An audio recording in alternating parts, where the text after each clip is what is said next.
Chaque été, les grands départs représentent une période particulièrement propice aux arnaques sur les routes, les parkings, les stations-service et les aires d'autoroute.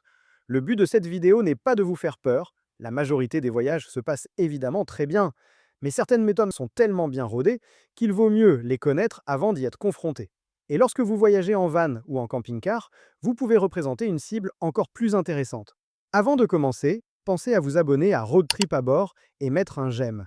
La chaîne est encore jeune et votre abonnement nous aide énormément à continuer ce type de vidéo.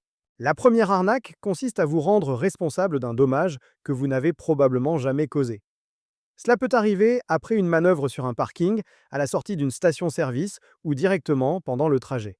Un conducteur vous interpelle et affirme que votre véhicule a touché sa portière, son pare-choc ou son rétroviseur. Il peut vous montrer une partie déjà endommagée, une rayure ancienne ou une marque déposée volontairement sur votre propre carrosserie. Le but n'est pas forcément de vous convaincre, mais de vous faire douter. La personne parle d'une manière intimidante, insiste sur le prix de la réparation et vous explique qu'une déclaration à l'assurance vous coûtera très cher. Elle propose alors de régler immédiatement le problème avec quelques centaines d'euros en liquide. C'est cette demande de paiement qui doit vous alerter.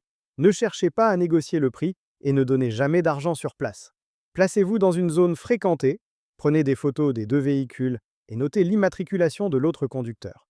Contactez ensuite vous-même votre assurance avec le numéro que vous utilisez habituellement. Ne vous fiez pas à un prétendu assureur ou réparateur appelé par l'autre personne. Si elle refuse un constat, ne veut laisser aucune coordonnée officielle ou devient agressive lorsque vous parlez d'appeler la police, ne poursuivez pas la discussion. Restez dans votre véhicule lorsque cela est possible et prévenez les forces de l'ordre. La seconde pratique intervient au pire moment, lorsque votre véhicule est réellement en panne. Vous êtes immobilisé sur le bord de la route et une dépanneuse arrive rapidement. Le conducteur semble professionnel et tout paraît normal. Mais après une petite intervention ou un remorquage, il vous présente une facture totalement disproportionnée. Certains faux dépanneurs peuvent également tenter de vous conduire vers un garage complice ou vous faire signer des documents que vous ne comprenez pas. L'urgence de la situation rend cette arnaque particulièrement efficace. Lorsque l'on est en panne dans une région ou un pays que l'on connaît mal, on veut simplement reprendre la route le plus rapidement possible. Mais ne laissez pas l'urgence décider à votre place, contactez directement votre assurance ou votre assistance et demandez le nom de l'entreprise envoyée, son numéro de téléphone et, lorsque c'est possible, l'immatriculation du véhicule. À l'arrivée de la dépanneuse, vérifiez que ces informations correspondent. Ne montez pas dans un véhicule qui se présente spontanément comme votre assistance sans pouvoir confirmer son identité. Et ne signez jamais un document dont le prix et les prestations ne sont pas clairement indiqués. La troisième situation peut commencer après une simple pause sur une aire d'autoroute, une station-service. Vous reprenez la route et quelques kilomètres plus loin, un autre automobiliste vous fait de grands signes en montrant l'arrière de votre véhicule. Il semble vouloir vous avertir d'un problème avec l'un de vos pneus. Parfois, le problème est réel. Le pneu a pu être légèrement dégonflé pendant votre arrêt. Dans d'autres cas, il n'y a rien du tout. L'objectif est simplement de vous convaincre de vous arrêter à l'endroit choisi par les escrocs. Une fois le véhicule immobilisé, l'un d'eux vient vous parler et insiste pour vous montrer la roue. Pendant que vous regardez sous le véhicule ou que vous cherchez votre matériel, une autre personne peut tenter d'ouvrir une portière et de récupérer ce qui se trouve à l'intérieur. Le danger est encore plus important avec un van ou un camping-car, car il existe souvent plusieurs accès. Porte de cabine, porte latérale, cellule ou soute.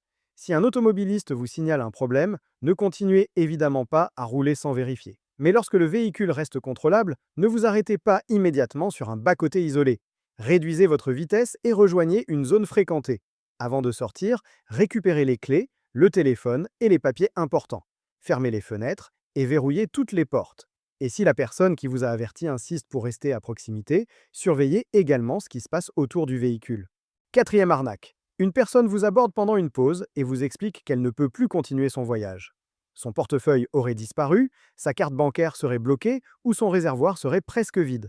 La somme demandée peut sembler raisonnable. Quelques litres de carburant, un billet pour poursuivre la route ou une petite avance en attendant de pouvoir contacter un proche. Dans certaines variantes, la personne propose même de vous laisser une montre, un bijou, un téléphone ou un autre objet en garantie. Le scénario est conçu pour rendre le refus difficile. Vous êtes face à quelqu'un qui paraît bloqué loin de chez lui, parfois accompagné d'un conjoint ou d'enfants. On vous demande de décider rapidement avant que vous ayez le temps de vérifier l'histoire. Pourtant, l'objet donné en échange peut être une contrefaçon, et la promesse de remboursement peut disparaître dès que la personne repart. Le bon réflexe consiste à proposer une aide qui ne nécessite aucun paiement direct. Vous pouvez prévenir le personnel de la station, appeler un service d'assistance ou proposer de contacter les forces de l'ordre si la personne affirme avoir perdu ses papiers ou son argent. Vous pouvez également lui indiquer un point d'accueil ou un moyen officiel d'obtenir de l'aide. Si elle refuse toutes ces solutions et insiste uniquement pour recevoir de l'argent ou utiliser votre carte bancaire, mettez fin à la conversation. À partir de là, son intention devient étrange. Cinquième arnaque, vous rentrez de vacances et recevez un message réclamant quelques euros pour un péage impayé. Le montant est généralement faible, le SMS affirme cependant que vous devez payer rapidement sous peine de recevoir une pénalité beaucoup plus importante. Comme vous venez réellement d'emprunter l'autoroute, le message paraît crédible. Cette escroquerie profite notamment du développement des péages sans barrière, où certains passages doivent être réglés après le trajet. En cliquant sur le lien, vous arrivez sur un faux site qui imite l'apparence d'une société d'autoroute.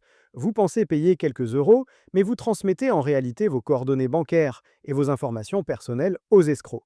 Surtout, ne réglez jamais un paiement directement depuis un lien reçu par SMS ou par email. Ouvrez vous-même le site officiel de l'opérateur concerné, sans passer par le message, puis vérifiez votre compte ou l'historique de vos trajets. En cas de doute, contactez le service client avec le numéro trouvé sur le site officiel. Méfiez-vous particulièrement des messages qui utilisent un délai très court, menacent d'une forte pénalité ou contiennent une adresse Internet inhabituelle. La dernière arnaque concerne surtout les bornes de recharge électrique, mais elle peut aussi apparaître sur des horodateurs ou des parkings. Vous arrivez devant une borne et scannez le QR code affiché pour consulter le tarif ou effectuer le paiement. Sauf qu'un escroc a collé son propre autocollant par-dessus le véritable code. Vous êtes alors redirigé vers un faux site, très proche de l'interface officielle, qui vous demande vos informations bancaires. Avant de scanner un QR code, regardez donc s'il semble avoir été ajouté ou collé par-dessus un autre. Vérifiez également l'adresse du site avant de saisir la moindre information. Lorsque c'est possible, utilisez directement l'application officielle de l'opérateur, son site internet ou le paiement par carte bancaire intégré à la borne. Et si l'écran, le QR code ou l'adresse du site vous semble suspect, changez de borne plutôt que de prendre le risque. Vous connaissez maintenant 6 arnaques à surveiller sur la route des vacances. La plupart des voyages se passent évidemment sans problème. Mais connaître ces scénarios permet de reconnaître plus rapidement une situation anormale avant qu'il ne soit trop tard. Et cette liste n'est certainement pas complète. Alors, si vous connaissez une autre arnaque rencontrée sur la route, dans une station-service ou sur une aire d'autoroute, partagez-la en commentaire. Cela pourra nous permettre de préparer une deuxième vidéo et surtout d'alerter d'autres voyageurs. Si cette vidéo vous a été utile, pensez à laisser un j'aime et à vous abonner à Road Trip à bord. On se retrouve très vite pour un nouveau guide afin de mieux préparer vos prochains voyages. À très bientôt et soyez prudents sur la route.